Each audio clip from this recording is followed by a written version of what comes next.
तो रस्मन उन मेहमानों का सबसे पहले परिचय जिनके साथ हम इस चर्चा को आगे बढ़ाएंगे। हमारे साथ है अवनीश सिंह बुंदेला, कांग्रेस के युवा ऊर्जावान प्रवक्ता हैं। बहुत स्वागत है अवनीश जी का। दूसरे मेहमान हैं आशीष अग्रवाल, ये बीजेपी के युवा ऊर्जावान विद्वान प्रवक्ता हैं। बहुत स्वागत है आशीष जी का। और तीसरे मेहमान हैं दिनेश निगम त्यागी, ये पत्रकारिता का चर्चित चेहरा है, अच्छे राजनीतिक विश्लेषक हैं। त्यागी जी का भी स्वागत है। शुरुआत करेंगे आशीष अग्रवाल जी से। आशीष अग्रवाल जी, जो अभी तक की जितनी सारी कवायद, जो हमने अपने एंकर में भी कहा कि सब कुछ क्रमशः हमने देख लिया, औपचारिक अनाउंसमेंट भले नहीं हुए रद्द होने के, लेकिन कवायद पूरी हो गई। नहीं लगता आपको कि बड़ी न्योती गई आफत थी ओबीसी आरक्षण के बिना चुनाव कराना? नहीं, देखिए, न्योता तो बिल्कुल नहीं था, परंतु ये षड्यंत्र कांग्रेसियों ने जरूर किया था, जिसको हमने विफल कर दिया। बहुत स्पष्ट था कि भारतीय जनता पार्टी पंचायत चुनावों के पक्ष में थी। हम चाहते थे कि सामाजिक न्याय और सामाजिक समरसता से ये चुनाव हो, सबका साथ सबका विकास हो, 27% पिछड़े आरक्षण के साथ ये चुनाव हो। परंतु कांग्रेस को जो प्रत्याशित हार से डर था, उससे बचने के लिए उन्होंने जगह जगह हर न्यायालय का दरवाजा खटखटाया और अंत में उसका हर्ष ये हुआ कि ओबीसी वर्ग से 27% आरक्षण छिन गया। और भारतीय जनता पार्टी की सरकार जो प्रतिबद्ध थी कि अगर चुनाव होंगे तो 27% आरक्षण के साथ होंगे, तो हमने सदन में संकल्प पारित किया जो सर्वसम्मति से लिया गया, परंतु नेता प्रतिपक्ष कमलनाथ ने उसमें हाथ खड़ा नहीं किया। और आज आगे बढ़ के सरकार ने और जो अपनी प्रक्रियाएं थी वो पूरी की, और मुझे पूरा विश्वास है कि चुनाव आयोग भी विधिक राय के बाद इन चुनावों को टालने का ही निर्णय लेगा। इस चुनाव को आगे भी जब कराया जाएगा, भारतीय जनता पार्टी की सरकार पूरी प्रतिबद्धता से पिछड़ों को 27% आरक्षण लेकर ही इस चुनाव को सुनिश्चित करेगी। ठीक है, अवनीश बुंदेला जी को इन करते हैं। अवनीश जी, होम मिनिस्टर जो हैं नरोत्तम मिश्रा, और आशीष जी को भी आपने सुन लिया, वो भी कह रहे हैं कि साहब ये तो इन लोगों ने इनकी गलती के कारण चुनाव टला। ये लोग तो बहुत फ्री एंड फेयर इलेक्शन करा रहे थे, तमाम ओबीसी वर्ग के भले के साथ। सारा जो रायता ढोला है वो आपने ढोला। देखिए सर, नरोत्तम मिश्रा जी की बात को तो मुझे लगता भाजपा खुद ही संजीदगी से नहीं लेती, क्योंकि वो एक ऐसे नेता हैं, ऐसे मंत्री हैं जो अपने विभाग को छोड़कर सारी बातें करते हैं। वर्तमान में वो सनी लियोनी है भाई सरकार की, इसीलिए सब बात करते हैं। सर, वर्तमान में वो सनी लियोनी के डांस के पीछे पड़े हैं, तो चलिए वो एक अलग विषय है। मैं वही बात बता रहा हूं, वहां से शुरू करता हूं। अगर आप इसमें स्पष्ट तौर पे देखें प्रवीण जी, कि ना तो शुरुआत से ना तो शिवराज सरकार की नीति स्पष्ट थी, ना ही नियत साफ थी। आपने परिसीमन नहीं कराया, आप 17 साल से सत्ता में बैठे, आपने रोटेशन प्रणाली का पालन नहीं किया। आप हम पर आरोप लगाते हैं कि कांग्रेस ने ये कर दिया, कांग्रेस। अरे साहब, आप 17 साल से आप क्या कर रहे हैं? मैं बताता हूं पिछड़े वर्ग के लिए कांग्रेस ने क्या किया। याद करें प्रवीण भाई, सबसे पहले कांग्रेस पार्टी ने ही 14% आरक्षण 1993 में पिछड़े वर्ग को दिया था। उसके बाद दिग्विजय सिंह जी ने उसको बढ़ाकर 27 किया, तो उस समय भी उमा भारती ने उसको कैंसिल किया था, और उसके बाद फिर माननीय कमलनाथ जी ने फिर से उसको 27 किया। उसके बाद फिर उन्होंने उसको फिर हटाया, खत्म ही करा है कोर्ट, बिल्कुल खत्म। तो मैं वही बता रहा हूं प्रवीण जी, ये चाहते ही नहीं थे कि चुनाव, क्योंकि इनको मालूम है, इनके कई विधायक ऑफ रिकॉर्ड बोलते हैं कि हम नहीं चाहते चुनाव हो, क्योंकि उनको मालूम है अब विधानसभा चुनाव में देरी नहीं है। और उनका कहना है कि सरपंच एक बनता और नाराज 10 होते हैं साहब। तो ये भाजपा का बहुत पहले सवाल दिनेश निगम त्यागी जी को करूंगा। त्यागी जी, वही सवाल जो हम बिल्कुल जिससे हमने शुरुआत की थी, और ये दोनों की राजनीतिक मजबूरी है कि उस पर खुल के नहीं बोल सकते। आपकी तो कतई ऐसी नहीं, ना मेरी। ये क्या न्योती गई आफत थी? आपको लगता है कि ये एक तरह से बर्र के छत में हाथ डाल दिया इन लोगों ने, दोनों नहीं लगभग, और अब लगा कि यार अब कैसे करके हाथ बचाया जाए? प्रवीण जी, इसमें दोनों तरफ ने आग में हाथ डाला, ये बात सही है जो आप कह रहे हैं, लेकिन मैं मानूंगा कि इसमें भाजपा कुछ पिछड़ गई। जो राजनीति होती है, राजनीति में हमेशा सत्ता पक्ष और विपक्ष एक दूसरे का जो चाहते हैं वैसा नहीं करते हैं।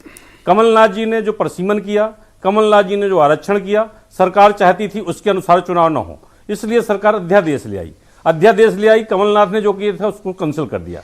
अध्यादेश के आधार पर चुनाव हो रहे थे, तो कांग्रेस ने सोचा कि हम अध्यादेश के आधार पर चुनाव नहीं होंगे, रोटेशन होना चाहिए, आरक्षण होना चाहिए, तो कांग्रेस कोर्ट चली गई। कोर्ट में जाने के बाद दोनों फंस गए। वहां कोर्ट ने रोटेशन और परिसीमन की जगह आरक्षण ही समाप्त कर दिया। अब वहां पर ना सत्ता पक्ष के वकील कुछ बोले, ना कांग्रेस पक्ष के वकील बोले, इस रिजर्वेशन ही खत्म कर दिया। अब बाद में वो गले की फांस बन गई। सरकार चाहती तो सुप्रीम कोर्ट के निर्देश के बाद भी बिना आरक्षण की चुनाव प्रक्रिया आगे नहीं बढ़ती, रुक जाती। लेकिन उस दिशा में कोई प्रयास हुआ नहीं। कांग्रेस तो चाहती थी। आज की स्थिति यह है कि अब चुनाव कैंसिल हो चाहे ना हो, ये तो मान लीजिए कि अपन पहले दिन से उस दिन भी चर्चा कर रहे थे, पहले से चर्चा कर रहे थे कि चुनाव कैंसिल होना तय है, पंचायत चुनाव बिना आरक्षण के नहीं होंगे। अब बिना आरक्षण के चुनाव होते तो सरकार की फजीहत थी, अब चुनाव रद्द होते हैं तो इतने लोग मैदान में आ चुके हैं, इतने लोग फार्म भर चुके हैं, इतने लोग पैसा खर्च ये सवाल लेके उनकी नाराजगी का सामना सरकार को करना जरूर पड़ेगा। तो ये सवाल लेके जाऊंगा, एक बार रुकूंगा त्यागी साहब आपको, मैं पहले आशीष जी को इनका लेता हूं। आशीष जी, ये जो बात आशीष जी बात ये कह रहे हैं त्यागी जी, और दूसरी बात मेरा जो सवाल है वो ये कि ये कवायद जो है, ये ठीक है कि आप क्रेडिट ले रहे हो और दिख भी रहा भाई, चलिए ठीक है आपने किया सारा कुछ, कोविड तक को ले आए थे आप तो कि साहब कोविड के कारण भी रद्द हो जाने चाहिए। 2-1 बयान आपकी पार्टी के प्रदेश अध्यक्ष के भी आ गए, होम मिनिस्टर के भी आ गए, कोर्ट भी चले गए, फिर अध्यादेश वापस का भी कर लिया। तो ये उसी दिन कर लेते ना जिस दिन सुप्रीम कोर्ट ने तो 17 दिसंबर को तय कर दिया था। आज हम लगभग 29 के आसपास बचे हैं, 28-29 दिसंबर में।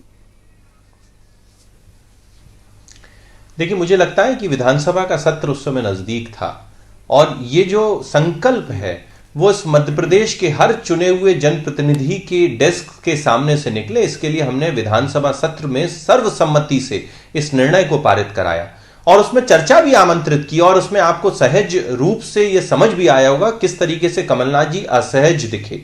मेरे कांग्रेसी मित्र कह रहे थे कि सरपंच चुनाव में जीतता एक है और नाराज 10 होते हैं, तो यही तो हम आप पे आरोप लगाते रहे कि यही आपकी मानसिकता थी जिसको आज आपने जग जाहिर कर दिया, जिस कारण 2019 से मार्च 2020 तक कमलनाथ सरकार ने चुनाव नहीं कराए।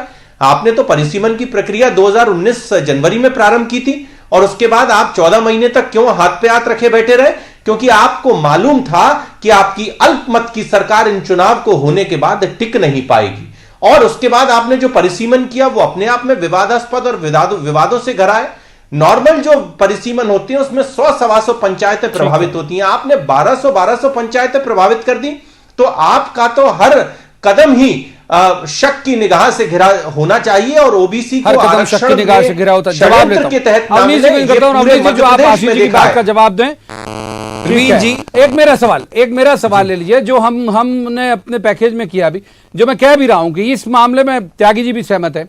शुरुआत में ऐसे लगा था कि बीजेपी बैकफुट में है, आप बहुत अच्छे से कैश करा सकते थे, लेकिन क्रिकेट की भाषा में नो बॉल मिलती है, नो बॉल के बाद की जो फ्री हिट मिलती है उसमें ही रन नहीं बना पाते भाई आप लोग। वो फ्री हिट में तो मार देते तो अभी ये देशव्यापी हो जाता है ये मामला, लेकिन अब बीजेपी फिर अपर हैंड होने की तरफ आ गई।